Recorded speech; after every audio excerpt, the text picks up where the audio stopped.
விஷ்ணுவின் சக்தி வாய்ந்த ஆயுதம் அனுமனிடம் ஏன் தோற்றது? உங்களுக்கு கிருஷ்ணர் பிடிக்கும் என்றால் லைக் பண்ணுங்க. சப்ஸ்கிரைப் செய்யுங்கள். மகாவிஷ்ணுவின் கரங்களில் ஜொலிக்கும் சுதர்சன சக்கரம் உலகிலேயே வலிமையான ஆயுதம் என்று பெருமை கொண்டிருந்தது. என்னை விட வேகமாகவும் சக்தியாகவும் எதுவும் இல்லை என்ற கர்வம் அதன் மனதில் வளர்ந்தது.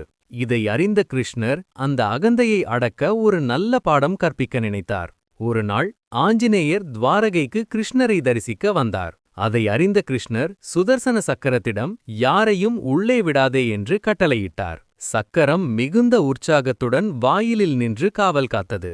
அந்த நேரத்தில் பக்தியால் நிரம்பிய ஆஞ்சநேயர் அங்கே வந்தார். அவரை பார்த்த சக்கரம், நிற்க, உனக்கு உள்ளே செல்ல அனுமதியில்லை என்று தடுத்தது.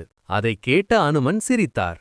நான் என் இறைவனை தரிசிக்க வந்தேன், யாராலும் என்னை தடுக்க முடியாது என்றார். அதற்கும் சக்கரம் தன் வலிமையை காட்ட முயன்றது.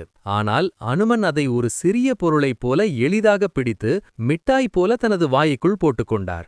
சக்கரம் அங்கே சக்தியற்றதாக மாறியது. பின்னர் அனுமன் உள்ளே சென்று கிருஷ்ணரை வணங்கினார். கிருஷ்ணர் சிரித்தபடி, வாயிலில் இருந்த சக்கரத்தை பார்த்தாயா என்று கேட்டார். அதற்கு அனுமன், அது இதோ இருக்கிறது என்று சொல்லி தனது வாயிலிருந்து சுதர்சன சக்கரத்தை வெளியே எடுத்தார். அப்போது சக்கரம் தனது தவறை உணர்ந்தது.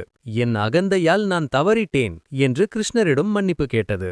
கிருஷ்ணர் அதை மன்னித்து, வலிமை இருந்தாலும் பணிவு இல்லையெனில் அது பயனற்றது என்று அறிவுறுத்தினார்.